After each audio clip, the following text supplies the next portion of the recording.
Welcome to Epic Enlightenment and Sadhguru Mythological Stories. In today's video, we delve into the fascinating secret behind Ganesha's superhuman intelligence, as revealed by the renowned spiritual leader, Sadhguru. Join us as Sadhguru uncovers how the symbolic representation of Ganesha holds profound wisdom for our lives. If you find our content enlightening and wish to continue exploring more such intriguing topics, don't forget to hit the subscribe button and kindly like and leave us a comment. His wife, Parvati, using her tantric power, she made the shape of a baby and breathed life into it. And Shiva learns up from somewhere. With a flick of his sword, he took off the boy's head. He has to bring this boy back to life. So he looked around, boneless limbs they had, and they spoke in a language which nobody could decipher. Because he got a head which was not human, he was supremely brilliant.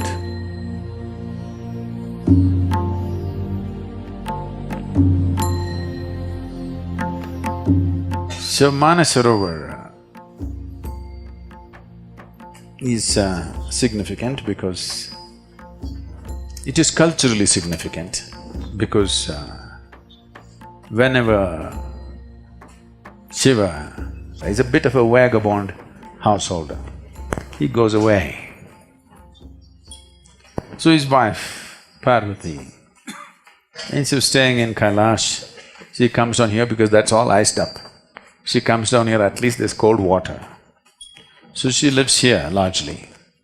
So more time was spent here than there. So many things happened here. One of the things that happened was Ganapati was born here. So he's not elephant-headed, he's Ganapati. Gana means the Ganas who were Shiva's companions.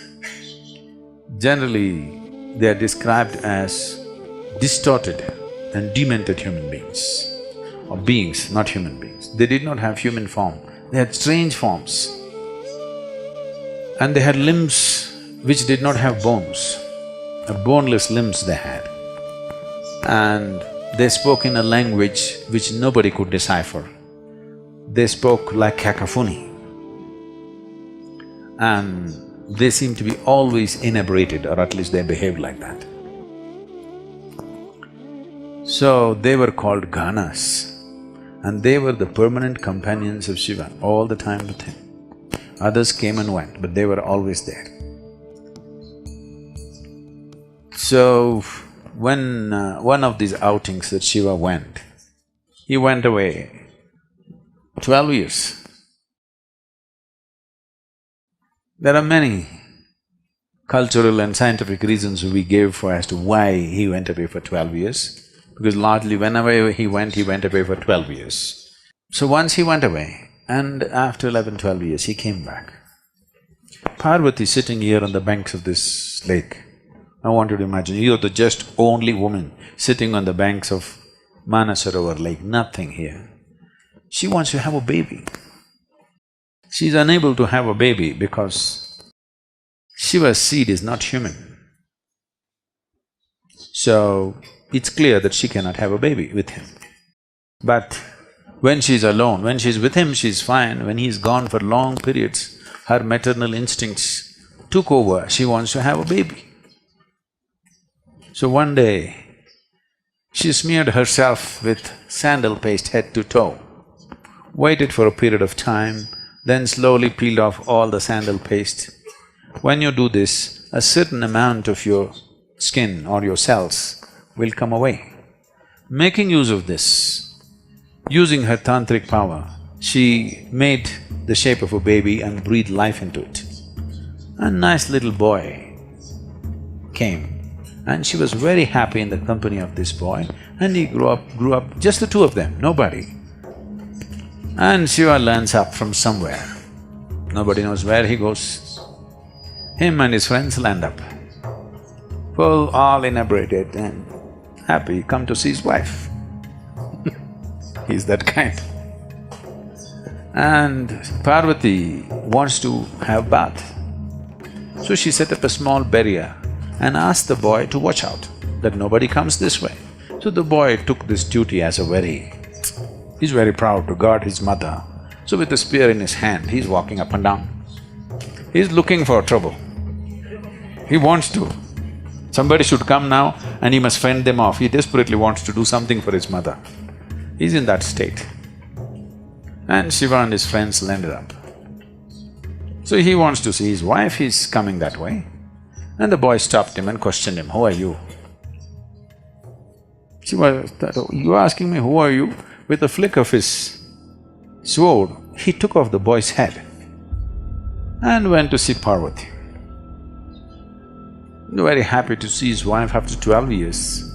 But the wife saw blood on his sword and she screamed. And he got the works. Then he doesn't know what to do. He thought after 12 years he'll get a great welcome. Here she is freaking on him. She said, "You have to bring him back to life." He said, "That's not possible, he's decapitated, he's finished. I don't care what has happened, I want him back to life." Now if he wants to have his wife, he has to bring this boy back to life.